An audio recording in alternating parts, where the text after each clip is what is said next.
What's up guys? I am very excited about this video because we are back to semi-clever stuff. So get yourself comfortable and be ready to level up your internal nerd while watching my weird talking head and strange doodles. We're going to dive deep into low-pass filters PT1, 2 and 3. But hold on, this is not about tuning. In this video, we're gonna try to understand how these filters work behind the scene on intuitive level without crazy math. So not just with your brain, but mainly with your heart and maybe even... We are going to reinvent filters and see where is the latency coming from that everyone is talking about. And even more, we are going to stretch and crumble filters with our own fingers using little online application that visualizes filters in action. I made this webpage specifically for this video, and I'll do my best so the video stays clear and don't require any special knowledge in math or science. Don't hesitate to use content menu, and I hope you enjoy the journey. But let me call to my latency expert. DJI goggles latency, you got it. Latency? People can't even feel it. Oh, you can feel it. Let me show you. Come here. Zero latency. And this, that's got latency. You feel it now? Okay, yeah. Here I prepared the big list of big reasons why you as an FPV pilot need to know how low-pass filters work inside. So why low-pass PT filters? PT stands for pulse transfer. These filters are so simple and intuitive, it's crazy. And low-pass filters are everywhere through the entire RC hobby you guys are enjoying. They are in INAV, emuflight, Ardupilot, they are in every gyro chip, they are in every closed source firmware, and of course they are in Betaflight. Also, other filter types like notch filters or high pass, they are based on these low pass filters. So if you know how PT1 works inside, you can just go ahead and impress your girlfriend. And if she's not impressed, then I don't know, call your expert. Either you try harder, or you just quit like a little pussy. By the way, big thanks to Karate Broad, one of the core Betaflight developers who helped me to understand some of the nuances and prepared some fancy plots that I will be showing to you guys later. He is desperately trying to make me install MATLAB, but I'm pretty lazy and I just keep asking him to plot pictures. Thank you, John. And remember guys, if I say something wrong in this video, blame on me. Alright, so enough talking, let's reinvent PT1 filters. So, I guess more talking. Imagine you are a flight controller. Here's the simplified data flow diagram of what you need to do. Besides the gyroscope readings, you are receiving lots of other stuff. It all goes through Betaflight magic and spits out the commands to the motors. This cycle repeats thousands times per second over and over during flight. Let's focus on one of the sensor's readings, like gyroscope. Betaflight needs to know so-called actual, real value that represents your drone movements in the air in time. But it does not get to know it. Instead, it receives noisy garbage. This happens because of the electrical noise, because parts are shaking in your drone, motors are vibrating, and also because of the internal gyroscope chip is just more or less noisy.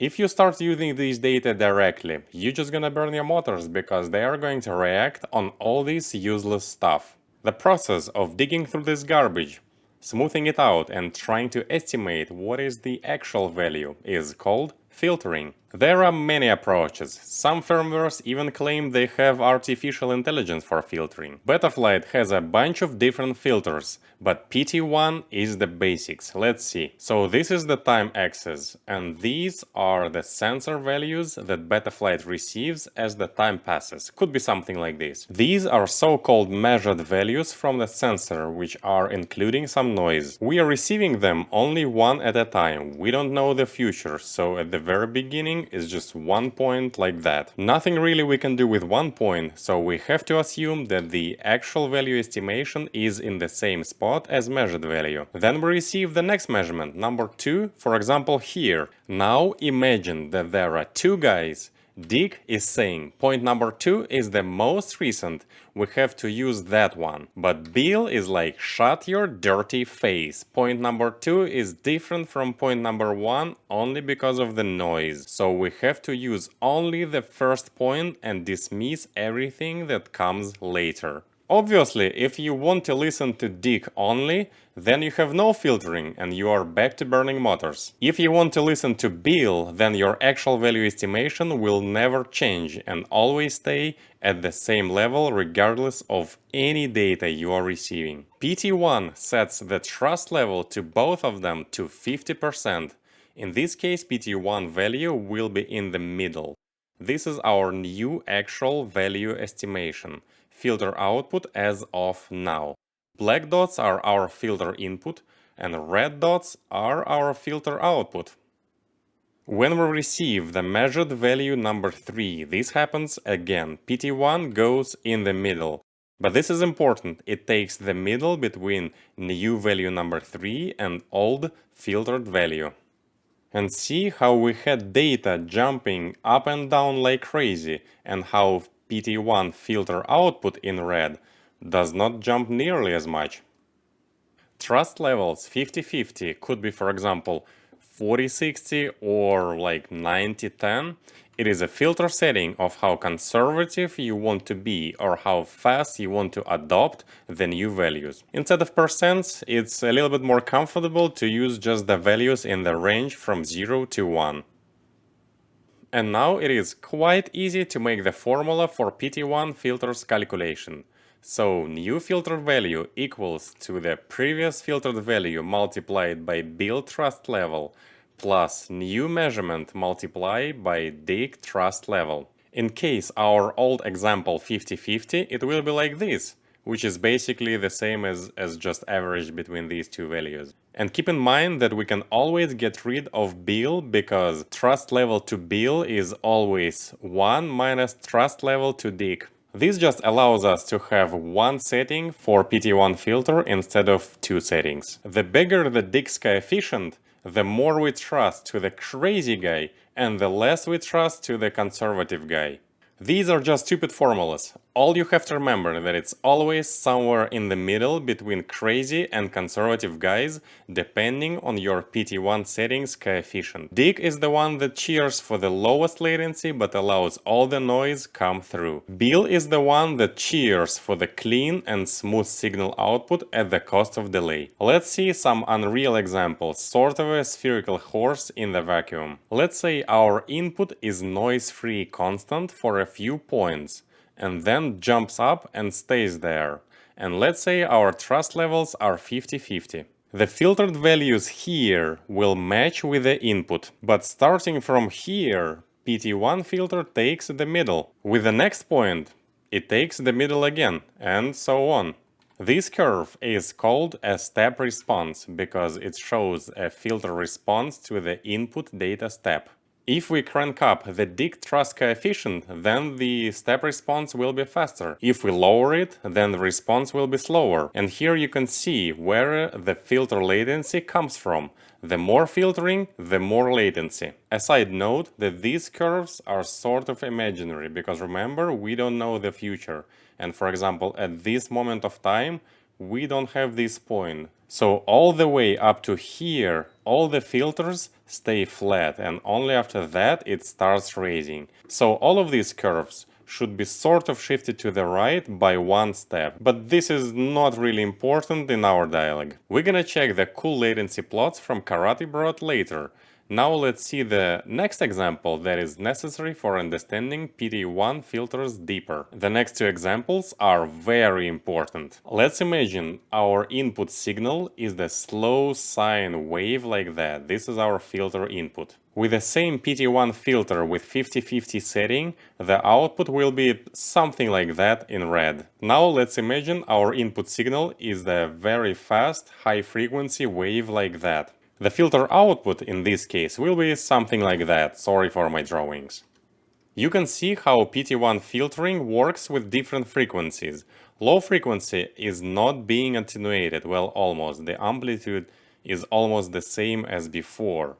However, this filtering adds latency, and you can see that the red sign is sort of a little bit lagging behind the black sign. The high frequency is the opposite. You can see it is being attenuated dramatically, basically like by half in this case. But you can also see that there is almost no latency at high frequency. The red peaks are basically matching with the black peaks. This brings us to the first fancy plot that shows characteristics of PT1 filter. It shows how strong PT1 filter attenuation is depending on the input signal frequency. And forget about the actual values here for a moment, we just need to remember the tendency. You can see that at the lower frequencies, the magnitude is close to 1. It means that the filter doesn't do much attenuation here. If you multiply something by 1, it stays the same. As you go higher on frequency, you can see that attenuation becomes stronger and the amplitude almost dies. This is why they call it low-pass filter. It allows low frequencies to pass and removes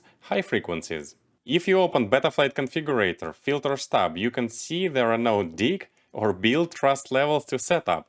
Instead, we can choose the cutoff frequency. Cutoff sounds like it will cut all the frequencies higher than the threshold, but now we know that it's just impossible. So the cutoff frequency of the low-pass filter by definition is a frequency that is being attenuated by 30% only. This is a simplified definition, but it works for our purposes. So if something is shaking on your drone at 100 Hz and you set your low-pass cutoff frequency at 100 Hz, then 70% of this shaking will still go through. Higher frequencies will be attenuated more, and lower frequencies will be attenuated less. And there is a simple formula of how to recalculate the cutoff frequency into dig or build trust coefficients. And for real nerds, this is the formula in Betaflight source code. This all might sound a little too much, but really, all you have to remember that the low-pass filters affecting all the frequencies more or less,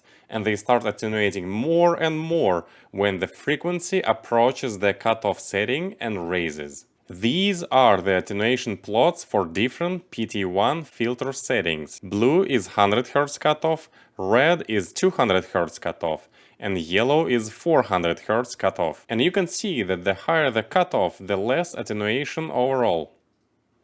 This is the step response of the filters with different cutoff levels. We already know what is that. You can see that 100 Hz cutoff got the biggest delay here, and the higher the cutoff, the less delay. So basically, when you increase the cutoff value, you increase the trust level to the crazy guy Dick, Mr. Richard. And this is the most interesting plot, I think. It shows the delay in milliseconds for different frequencies and for different cutoff settings. The higher frequencies delay are not very important. They are small and we don't want our drone to react on them anyways. But the left side of this plot is what matters. If wind pushes your drone, it will be a low frequency change in your gyro readings. And if you have a low pass cutoff at 100 Hz, then you will have a 0.6 milliseconds delay before Betaflight fully reacts on this wind with the appropriate motor command. Keep in mind that this is the delay only from one filter, and if you have multiple filters applied, then the delay adds up. 1, 2 or 3 milliseconds doesn't sound like much, but we need to keep in mind that the actual physical motors also have some delay. When ESC tries to spin the motor way faster than it is spinning now, the motor actually has a delay about like 10 or 20 milliseconds. All these milliseconds and delays matter, especially in the prop wash scenario. So in the prop wash scenario, your drone already wants to oscillate pretty fast, like 40 Hz, maybe 70 Hz. And if your motors are reacting too late, then they can just make things worse. And instead of fighting with the prop wash, your drone is like, I don't know, like pack your bags. Like your girlfriend is not impressed. So if you have strong enough motors and as little delay as possible, then you're Hollywood. When you change the cutoff setting, you can get a lower delay, but that will allow more and more noise to come through because crazy guy Dick becomes more and more in charge, so that's always a trade-off. We didn't touch the phase shift plot because it's way too nerdy, but if you know all about it, then don't forget your old trophy. As I promised, let's play with the PT1 filter and see it live in action. This is a small web application I made myself for you guys, so go ahead, check it out after finishing with the video. Link in the description. I think it's a great tool to consolidate what we just discussed. The white line is an actual value, and in this app you are the boss. You can change it here with a slider up and down. The plot draws the history of this actual value. And don't mind that the time axis here goes from right to left, sorry about that. Now let's add some noise. In real life we can't turn it on or off, but here we can for educational purposes. This is the data that Betaflight receives from the gyroscope, for example, and it sends it for filtering. Remember that Betaflight does not get to know the actual value, it only sees the noisy garbage readings. Let's activate PT1 filter, the red line. You can see that the red line is almost noise-free, but once we start changing the actual value, you can see the delay. The delay is pretty big because the current cutoff of this filter is 0.5 Hz right here. Let's make it bigger. Now the latency is way smaller, but you can see that the red line is way more noisy now. Remember about trade-off. A small disclaimer, in real life Betaflight, we don't usually run cutoff values that low.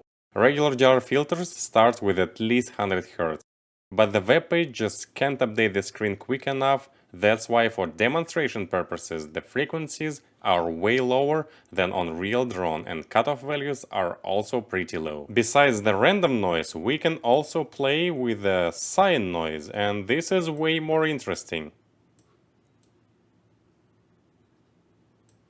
And you can see how low-pass filter attenuates these vibrations but does not remove them completely, even if we make cutoff very low. And this is why the notch filters are way better than low-pass filters when we need to deal with the vibrations like that, happening around a single frequency. Let's turn off the readings visualization. It is easier to see that PT1 have vibrations still, and it also has crazy latency. And that's why you do not want to have low cutoff values for PT filters. But they're pretty good in dealing with high frequency ambient noises and some residuals after notch filters. Quick talk about PT2 and PT3 filters. When you know how PT1 filter works, that becomes very easy. PT2 filter is just a PT1 filter applied 2 times in a row. Who would have thought? PT1, PT2. But there is a nuance. If you take 2 PT1 filters at let's say 100 Hz cutoff, then the final cutoff will be way lower than 100 Hz. So it will attenuate lower frequencies much stronger. To compensate for that, when making a PT2 filter at a certain cutoff frequency, we are creating 2 PT1 filters chain with a higher cutoff frequency each. For real nerds, this is the formula in Betaflight. And PT3 filter is the same, but it has 3 PT1 filters inside, with even higher cutoff frequency each. As a result, PT2 and PT3 filters have steeper attenuation curves around the cutoff level, and they attenuate the high frequency noise better. You can see it here. But as you might notice, nothing comes for free. This plot shows that PT2 and PT3 filters have bigger latency, and the bigger the order, the bigger the latency. And the same for the step response. You can see that PT2 filter goes behind PT1 filter and PT3 filter comes last. But if we have some noisy situation like this, then you can see that PT1 and PT2 filters, green and blue, are way more smooth than PT1 filter. Of course, at the cost of delay. Besides PT low-pass filters, Betaflight has also a setting for Biquad filter, It is a little bit more complicated filter, but all you have to know is that it has even steeper attenuation curve. It removes high frequency noise even more aggressively than PT3 filter, but at the cost of bigger delay at cutoff frequency. By the way, it says butter here, not because of the Betaflight, but because the name of this filter is Butterworth Biquad, or Biquad Lowpass filter in Betaflight. That is it, guys! Really hope you enjoyed it. I know, this video is not for general public like DJI Avatar review or Walksnail drama. But for some reason I spent on this video crazy amount of time, you can tell, so now it's especially critical so that you Like and subscribe now. And click this stupid doorbell. Not all the videos on this channel are this weird. See you in the next video, if I am not lazy.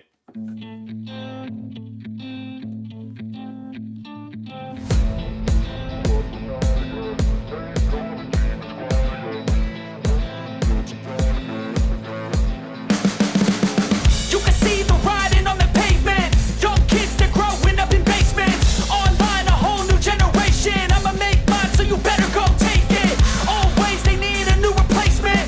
Decentralized, can't contain it. We're changing lives, yeah, upgrading. Call it suicide of the older generation. What keeps you up at night, yeah?